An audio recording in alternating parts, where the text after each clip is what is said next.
Wow. We're already through phase one now. Uh,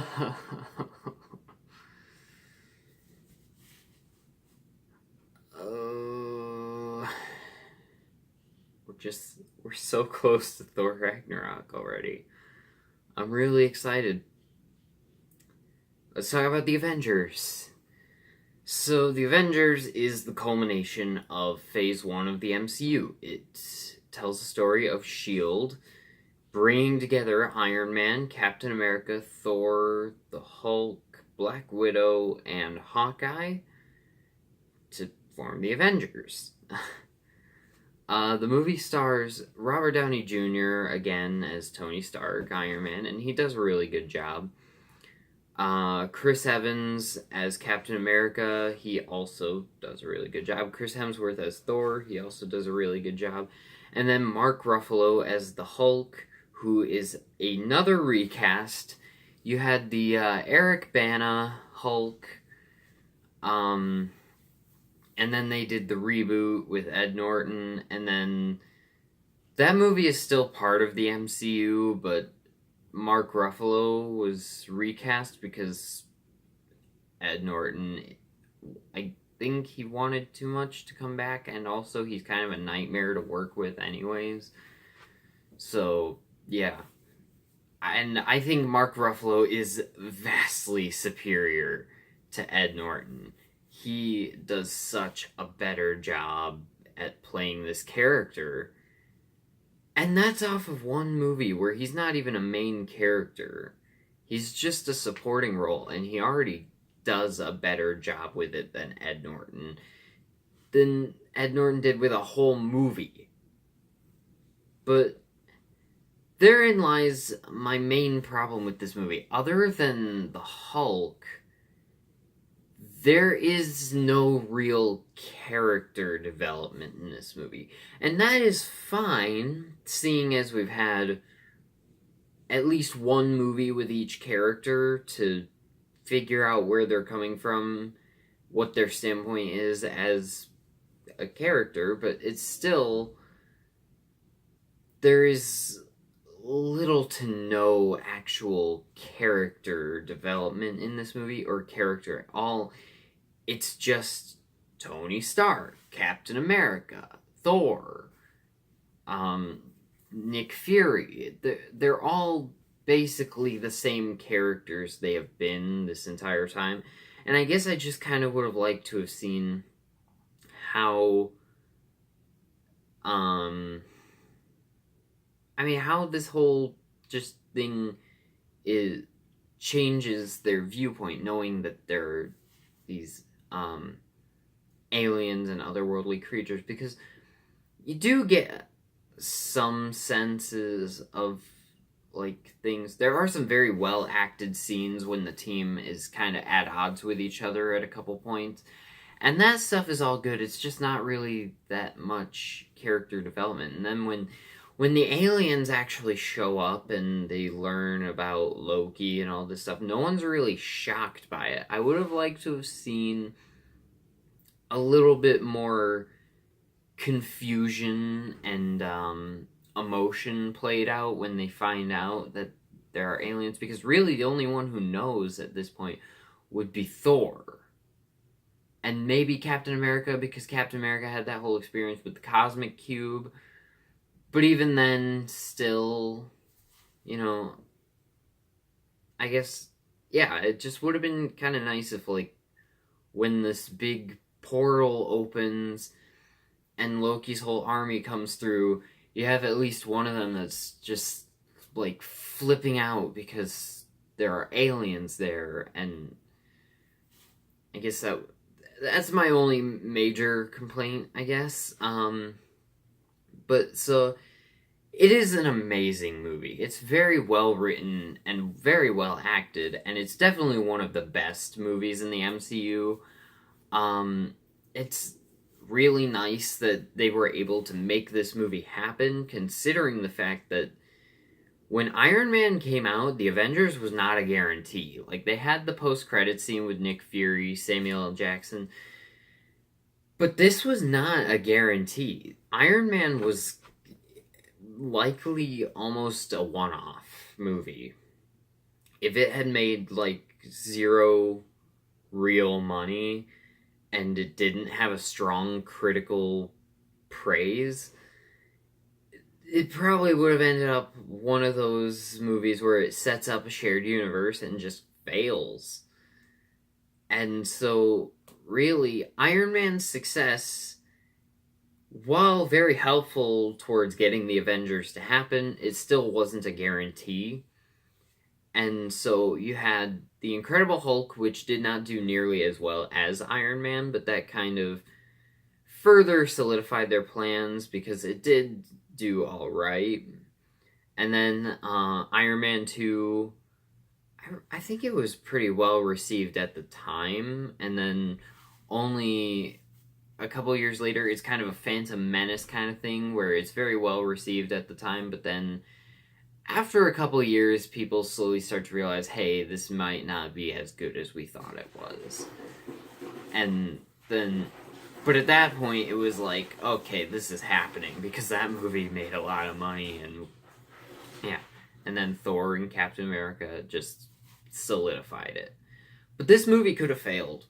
You choose the wrong writer, the wrong director, just the wrong story. This could easily go horribly. Even though I think no matter what story they had gone with, I think Joss Whedon would have done an amazing job telling whatever story it was. But it's just nice to see that years of planning finally come to fruition with this, because this whole MCU was a bit of a gamble. And so it's nice to see that it was able to pay off. Tom Hiddleston as Loki steals every scene he's in. Just like in Thor, he just steals the movie. Yeah, this movie was an amazing movie to experience in the theater. I saw this in 3D when it came out. I believe the weekend it came out, too. And that was quite an experience, because I think the only MCU movies I saw in the theater were Iron Man and Iron Man 2. At that point, I had only seen Iron Man and Iron Man 2. And, yeah, so I wasn't really... It still didn't quite register yet that this was happening, that Iron Man, Captain America, and Thor were gonna be in a movie together. It didn't quite register with me until I was sitting in that theater and the first scene comes on with Nick Fury and then Loki, and it's like, Nick Fury was in Iron Man, Loki was in Thor. Okay, this is happening.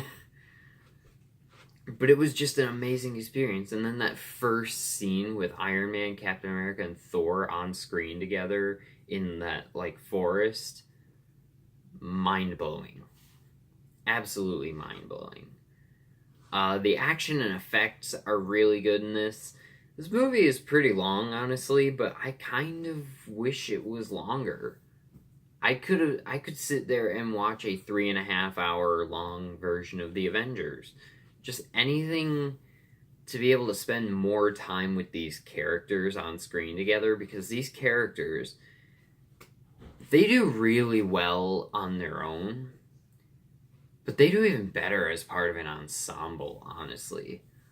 And I mean, each character has a moment or two to shine in the movie, except for Hawkeye. Which sucks, because Hawkeye is my personal favorite Avenger. And he, for this movie, is demoted to basically a mindless drone for like 75% of the movie. And that really sucks, because it felt like they were just trying to throw the character of Hawkeye in there, and they didn't really know what to do with them. So they're like, let's make him a brainwashed minion for most of the movie, and then have him come in as a hero at the end. And that's it. I have some small issues. Nothing major. I still think this is an overall amazing movie. And, I know this is kind of a completely unrelated topic, but seeing as Justice League is DC's Avengers, Even though I think they're going to be, like, tonally a couple very different movies and just story-wise different. But, I just want to say it is sad about Zack Snyder stepping down from the Justice League reshoots. If you know me, you know Zack Snyder is one of my favorite directors of all time. And so anytime I hear something, when I heard about the reason why he was stepping down from Justice League, I was very sad about it because, you know, that is a sad situation to have to deal with. And props to the guy for trying to work through it and then just realizing that he needs to step away. That is just a horrible situation, but I'm really happy they got someone to finish the reshoots and post-production of the movie that has proven that he can handle a superhero ensemble movie. Because if they had gotten anyone other than Joss Whedon, I'd probably have a little less faith in that director taking over, just because, I don't know, it's just, for me, I would have to either know that they could handle the ensemble, or I would just be taking a leap of faith in believing in it. And yeah, I'm just glad they got someone who actually knows what they're doing to do it, and I cannot wait for Justice League. And yeah, this isn't a perfect movie, but I think it's pretty close for Marvel. And I really hope that Joss Whedon wasn't too, like, destroyed creatively by making these Marvel movies, because he's a great writer and director, and I look forward to seeing him do a lot more stuff. I'm going to give The Avengers an A+. This is one of my favorite Marvel movies, near the top of my list. I think it has one of the best stories, some of the best characters, some of the best actors, and yeah, I just, nothing beats sitting in that theater in like 2012 and just seeing the Avengers on screen together for the first time. Nothing will ever beat that for me. Thank you guys for watching this video. Let me know in the comments, excuse me, let me know in the comments what you think of this movie and if you've seen it, and I'll talk to you in the next video. Bye.